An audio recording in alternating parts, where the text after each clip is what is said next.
6 Minute English. From BBC Learning English. Hello, this is 6 Minute English from BBC Learning English. I'm Georgina. And I'm Neil. In this programme, we're going to be talking about the world of work. Ah, yes, travelling to an office 5 days a week, sitting at a desk all day and then going home. Neil, it's not always like that. Office work doesn't have to be such a routine, the usual fixed way of doing things. It is much more flexible these days. That's true. During the pandemic, we've all had to have a more flexible approach to work. Yes, we have, and it has perhaps changed our attitude to working flexibly. But even before coronavirus, there was an opportunity to work flexibly, and we'll be discussing that soon. But there's one thing that can't be changed, and that's you setting a quiz question. Ah yes, I hadn't forgotten. So Neil, I know you work very hard, but according to data from the Organisation for Economic Cooperation and Development, the OECD, workers from which country work the longest hours? Is it A, South Korea, B, Germany, or C, Mexico? Well, as I'm not on the list, let's go for C, Mexico. OK, Neil, we'll find out if that's right at the end of the programme, but let's talk more about flexible working now. Different countries have different laws about working flexibly, but here in the UK, for the last 14 years, employees, workers, have had the right to request flexible working. But what does it mean to work flexibly? Sarah Jackson is a workplace consultant and visiting professor at Cranfield University School of Management. She spoke to BBC Radio 4's Woman's Hour programme about what it means exactly. Because of the pandemic now, everybody thinks that flexible working means working from home. It doesn't. It's about common sense. What does the job need in terms of when, where, how long? And what do you need? What does your family need? And how do the two match? So flexibility really means having some choice and control over when, where and how long you work and agreeing that with your manager. So flexible working is not just working from home, something we've got used to during the pandemic. It is about common sense, using our judgment to make sensible decisions. So requesting to work for 2 hours a day is not sensible, but being able to work from 12 until 8 instead of 9 to 5 might be. Of course, this depends on the needs of the business, and as Sarah said, you need to match your needs with that of the business. Match here means to work equally on both sides. Getting the working conditions that suit you does require some negotiation with your manager.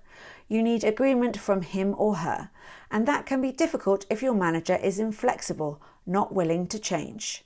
But of course, in the UK at least, an employee has a right to request flexible working, and this must be considered by the employer. This law initially was just for parents with a child younger than 6 years old or a disabled child less than 18. But since 2014, everyone has the right to request flexible working, and that includes men. Which is an important point, as Sarah Jackson explains. Fewer men seem to have their requests for flexible working accepted. Let's find out why. Men, when they do ask, are more likely to be turned down. So there's a real bias there in the system. And so what the most important thing that needs to happen here, I think, is for employers to really actively start saying to their men, we know you want to be active fathers, because there's a whole generation of young men who do want to be active fathers. Please use the right to request flexible working, work flexibly if you can, because until men are enabled to be active fathers, we won't get equality at home, and we certainly won't get equality in the workplace either. OK, so men are more likely to have their request turned down or rejected. And Sarah says there is a bias in the system, unfairness, treating one group of people more favourably than another. And this is unfair because it can prevent some men being active fathers, actually being involved with childcare. But having more active fathers can lead to equality or fairness at home and in the workplace. It sounds like something that needs to be looked at. But now, Neil, let's get the answer to my question. According to official data, in which country do workers work the longest hours? And I said Mexico. Which is correct. Well done. According to the OECD, the average Mexican spends 2,255 hours at work per year, the equivalent of around 43 hours per week. Germans, on the other hand, clock up the fewest hours. Well, my working day is nearly over, so let's just recap some of the vocabulary we've discussed. Starting with routine, the usual fixed way of doing things. Common sense is our judgment to make sensible decisions. When you need something to match, it has to work equally on both sides. And when someone is inflexible, they are unwilling to change. Sometimes we say they won't budge. Bias is unfairness, treating one group of people more favourably than another. And being active with something means being involved with it. Well, there's no flexibility in our 6 minutes, so we're out of time. We have plenty more 6-minute English programmes to enjoy on our website at bbclearningenglish.com. And check us out on Facebook, Twitter and Instagram. Don't forget that we have an app too, which you can download for free from the app stores. We help you learn English on the move. Grammar, vocabulary and interesting topics, we have them all. Bye for now. Goodbye. 6 Minute English. From BBC Learning English. Hello, this is 6 Minute English from BBC Learning English. I'm Rob. And I'm Sam. Have you got a business brain, Sam? Would you like to start your own business? It sounds good, Rob. I like the idea of being my own boss. Well, that's the dream for many millennials, the name given to the current generation of young people aged between 24 and 38. Some of the millennial generation are dissatisfied with the old ways of doing things. For example, how big business uses data from social media and the negative impact of companies on society and the environment. In today's programme, we'll look at why millennials are so attracted to starting their own businesses and asking whether this really is the way to make the world a better place. And of course, we'll be learning some new vocabulary on the way. But first, it's time for today's quiz question. At 79 years old, Muhammad Yunus is hardly a millennial, but he's a hero to many young business people. In 2006, he won the Nobel Peace Prize. But what for? Was it for A, offering microfinance to low-income businesses, B, starting the first business to earn £1 million in under a week, or C, developing a progressive model of taxation? I know millennials like starting businesses, so I'll say B, earning 1 million in under a week. OK, we'll find out later if you were right. Now, whether it's TV shows like The Apprentice or the big success of companies in California's Silicon Valley, the last decade saw a huge growth in 20 and 30-year-olds starting their own businesses. BBC World Service programme The Y Factor asked business professor Ethan Mollick to explain how this situation came about. There's all these platforms that let you build entrepreneurial ventures much more easily. The growth of things like crowdfunding have helped make entrepreneurship more accessible and led to tons of new startups. So there's a lot of new methods for launching businesses, and the cost of launching a new business has dropped at the same time. Ethan lists some of the reasons why it's now easier to become an entrepreneur, someone who starts their own business, often after seeing a new opportunity. Entrepreneurs see opportunities for products and services not being supplied by existing companies, so they create startups, newly formed businesses intended to grow rapidly by providing for a particular market gap. One of the main problems to starting up your own business used to be getting the large amounts of money needed. But nowadays, this can be solved with crowdfunding, getting the funding for a new business by asking a large number of people to give small amounts of money, usually via the internet. But while startup success stories have made going into business a good option, for many millennials, it's not just about making money, but also about being socially responsible and doing good. However, others argue that most big changes for the better have come from governments, not millennial businesses. Here, former World Bank economist Charles Kenny cautions against overemphasizing individual business over governments. If you are working in a place with a corrupt and inefficient government, one of the best ways you can push development in your country is to try and make that problem a little bit better. It's not something that any one individual can do. It has to be a collective effort. But the more we have young, committed, smart people who want to make the world a better place working in government, the more likely government is to start delivering the kind of services we need in order to ensure a high quality of life in that country. So, Charles mentions the problem that governments can be corrupt, act in morally wrong or illegal ways, often in return for money or power.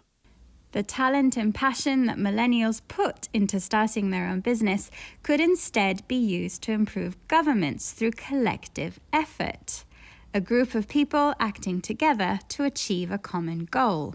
It's this working together that can raise people's quality of life, level of personal satisfaction and comfort. Something that Muhammad Yunus was doing. Ah, yes, that's today's quiz question. I asked you why Muhammad Yunus won the Nobel Prize in 2006. I said that B, he started the first business to earn 1 million in under a week.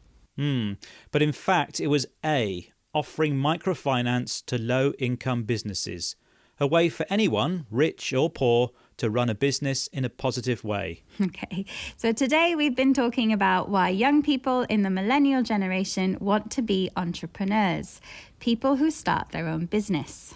Many millennials create startups, newly formed businesses intended to grow rapidly using a method called crowdfunding, getting the funding for their new business by asking large numbers of people on the internet to each give a little bit of money. But it's not only about making profits. Millennial startups can help solve many of the developing world's problems instead of governments which may be corrupt, acting immorally or illegally for money or power. What's needed more than individual businessmen and women is collective effort, a group of people acting together to achieve a common goal. And one important goal is to improve the quality of life, the level of satisfaction and comfort that a person or group enjoys. Well, that's all from us today, but remember to join us again soon for more topical discussion and vocabulary. Bye for now. Bye-bye. 6 Minute English. From BBC Learning English. Hello and welcome to 6 Minute English. I'm Neil. And I'm Sam. Now, Sam, how would you define esports? Esports. Well, this is essentially competitive video gaming. Individuals and teams take part in competitions where they play video games. Ah, so just like me and my kids at the weekend. Well, no. Esports is enormous. Tens of thousands of people turn up to watch these events. The players are professional and get paid huge salaries. The best ones are millionaires. Well, maybe I'm not quite in that league yet, but the business of esports is our topic for this programme. Before we press play on the subject, though, a question. Approximately how much was generated by esports and video games in the last year? Was it A, $130 million, B, $13 billion, or C, $130 billion? What do you think then, Sam? I'm going to say $130 billion. It's a huge amount, but I think it's that successful at the moment. OK, we'll find out if you're right at the end of the programme.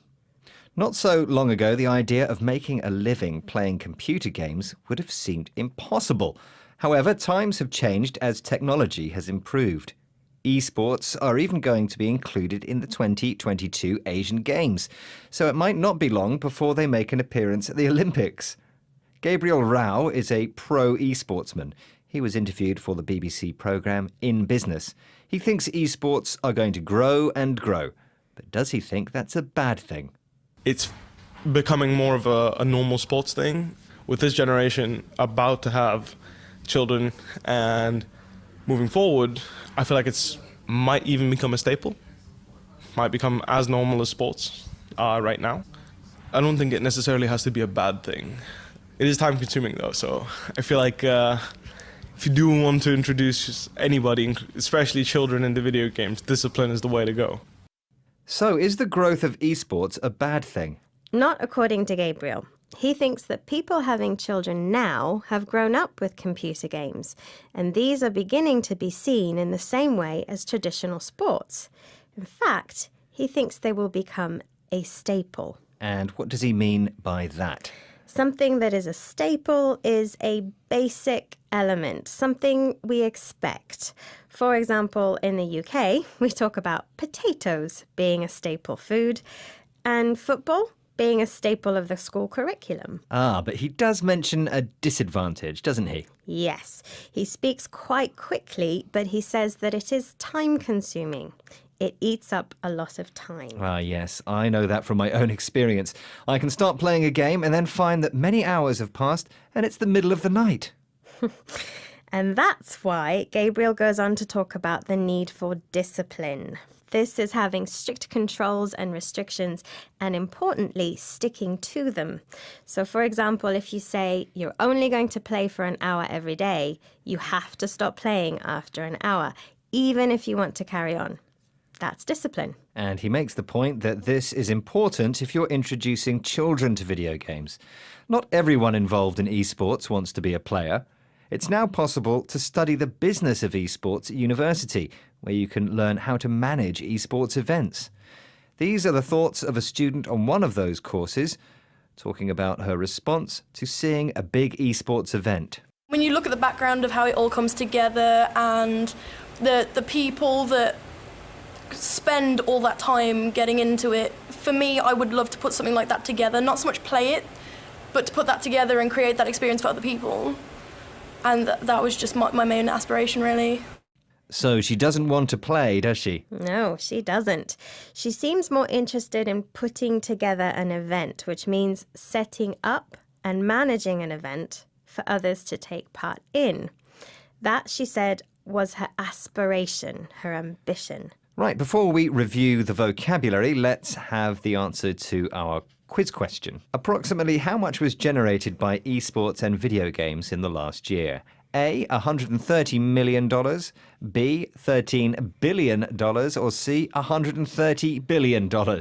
What did you say, Sam? I thought 130 billion. And for once, you're right, so well done. Mm-hmm. The actual figure was approximately $137 billion, which was more than the music industry when you include music sales and concerts. Right, on now to remind ourselves of some words and phrases from today's programme. Yes, we've been looking at esports, the world of competitive video gaming. We heard that it was becoming so normal that it might become a staple, an expected basic activity in the same way sports like football are. But be warned, playing video games is very time-consuming. It eats up a lot of time. So you need to have discipline. That means you need to have and keep to restrictions such as the length of time you play or the time of day you play. That is particularly important for children. If you organise an event, you can say that you put it together.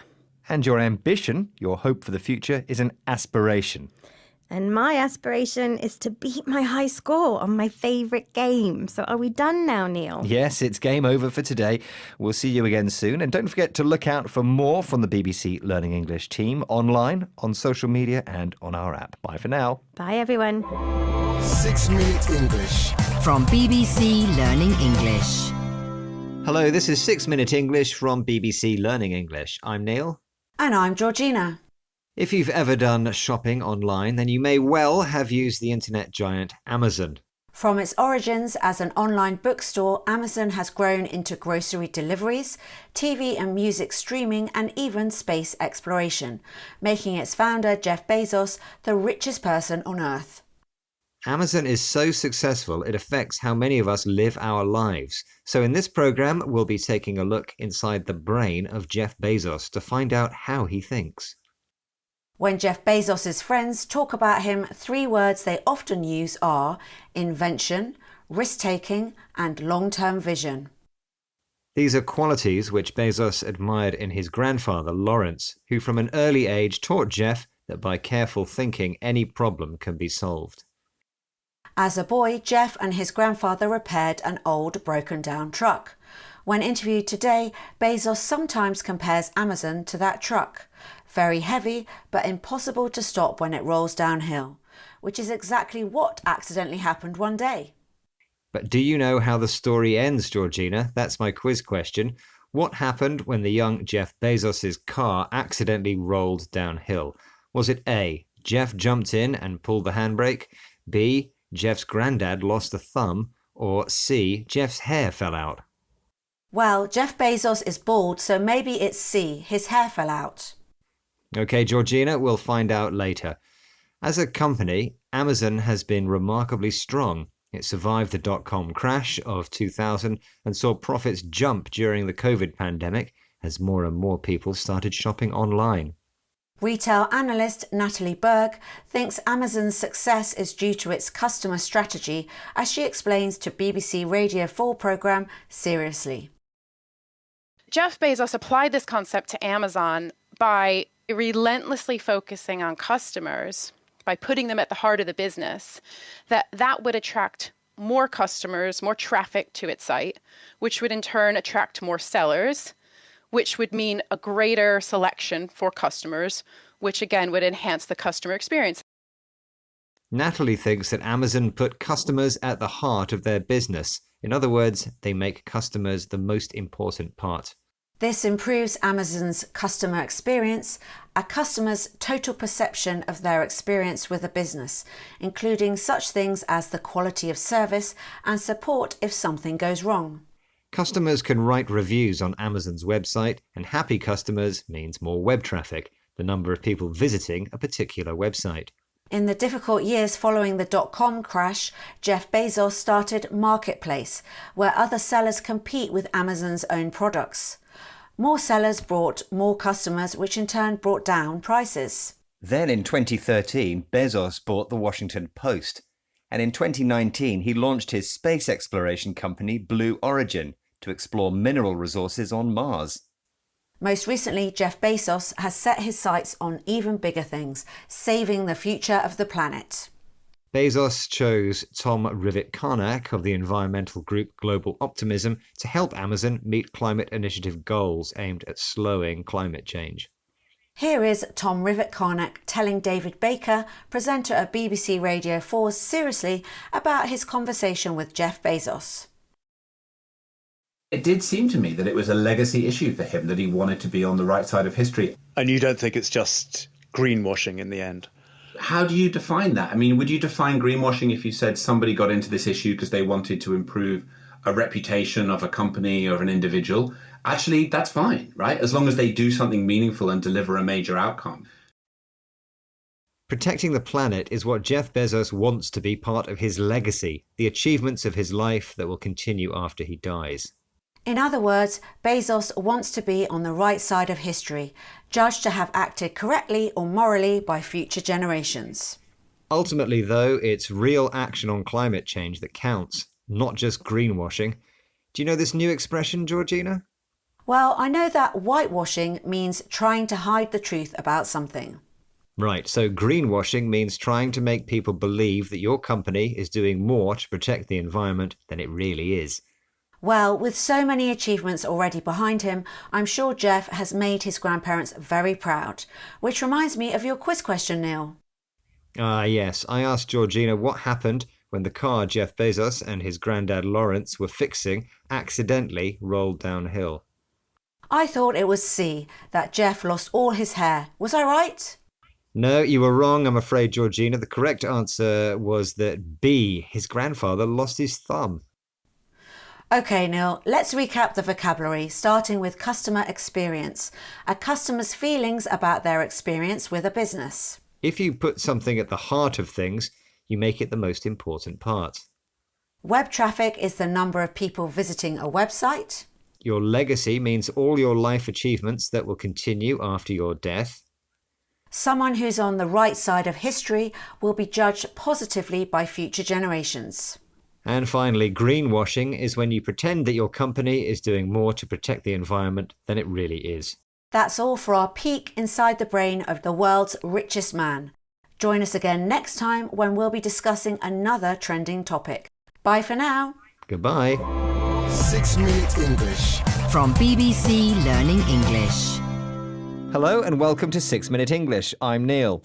This is the programme where in just 6 minutes we discuss an interesting topic and teach some related English vocabulary. Joining me to do this is Rob. Hello. Now, Rob, we know your main job is to work here at BBC Learning English, but do you have a second job? There's no time for two jobs, Neil, but if there was, I think I'd take photographs and sell them. I do love photography, so I might as well make some money from it. Good thinking, Rob. And having a second job, particularly one that involves using your skills and allows you to follow your interests, is called a side hustle. Yes, a side hustle. It's something more and more of us are involved with these days, and that's what we'll be talking about shortly. Well, my side hustle should be Quizmaster, because I'm always asking questions, and today is no exception. According to the employee ratings website Glassdoor, which job is thought to be the best to have in the UK this year? Is it A, a software engineer, B, a teacher, or C, an audit manager? Well, I suspect B, a teacher. Well, you'll just have to wait until the end of the programme to find out. But let's talk more about side hustles or a second job. For some people, having two jobs is a necessity, a way to make ends meet. That means having just enough money to pay for the things you need. That's true, but it now seems that more people want to put their skills and passions into practice to make extra money. According to research by Henley Business School, around 1 in 4 workers run at least one side hustle business, half of which was started in the past 2 years. Those aged 25 to 34 are most likely to be involved, with 37% thought to run a sideline of some kind. A sideline also describes an extra job you do alongside your main job. BBC Radio 5 Live spoke to someone whose side hustle was so satisfying that it turned into her day job. Here is Elspeth Jackson, founder of Ragged Life, to explain why.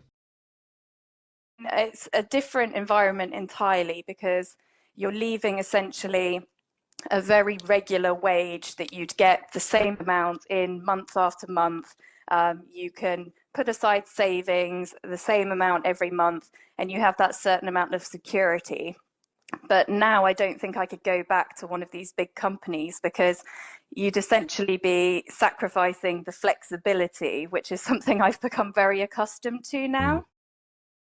Things have worked out well for Elspeth, but there were risks. For example, leaving behind the security, the safety of a regular job and, of course, a regular income.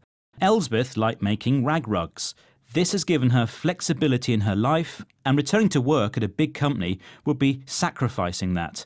That means giving something up or going without it. And for Elspeth, her side hustle has become a full-time job, and she's become accustomed to her lifestyle. It's become familiar or normal.